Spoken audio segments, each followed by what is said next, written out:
বর্ষার রাত, বাইরে মুষলধারে বৃষ্টি পড়ছে, টিনের চালের ওপর টুকটাপ শব্দ। ঘরের ভেতর কুপির হলুদ আলোয় আমরা কয়েকজন নাতি নাতনি গোল হয়ে বসে আছি। দাদু চুপচাপ হুঁকো টানছিলেন। হঠাৎ তিনি ধীরে ধীরে বললেন, তোরা কি জানিস আমাদের গ্রামের পাশের সেই পুরনো রাজবাড়িটা কেন আজও ফাঁকা পড়ে আছে? আমরা সবাই একসাথে মাথা নাড়লাম।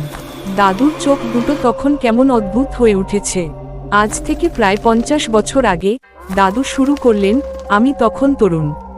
খুব সাহস ছিল।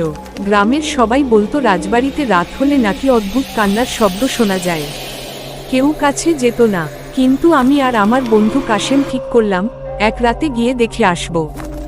রাজবাড়িটা ছিল বিশাল, ভাঙা ফটক, শ্যাওলাধরা দেয়াল, আর চারদিকে বটগাছের ঝুড়ি।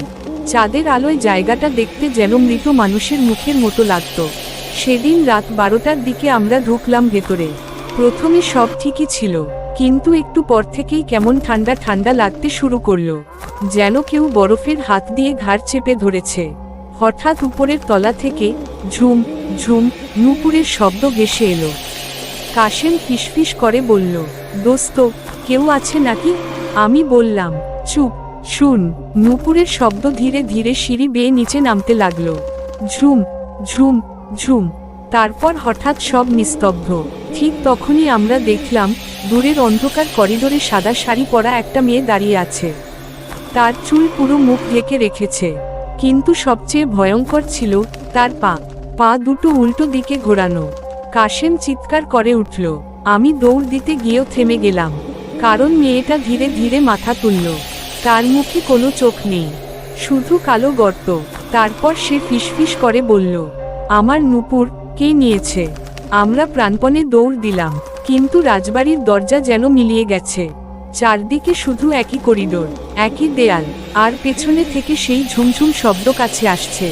হঠাৎ কাশেম আমার হাত শক্ত করে চেপে ধরল।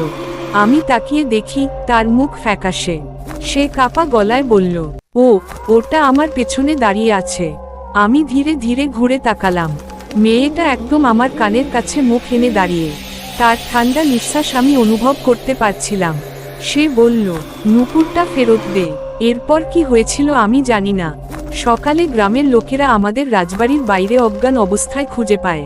কাশেম বেঁচে ছিল না, আর তার মুঠোর ভেতর শক্ত করে ধরা ছিল একটা পুরনো রূপার নূপুর। দাদু এখানে এসে থেমে গেলেন। বাইরে তখনও বৃষ্টি পড়ছে।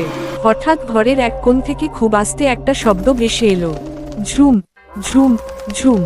দাদু ধীরে ধীরে আমাদের দিকে তাকিয়ে ফিসফিস করে বললেন, তোদের মধ্যে কেউ নূপুরটা ছুঁয়েছিস?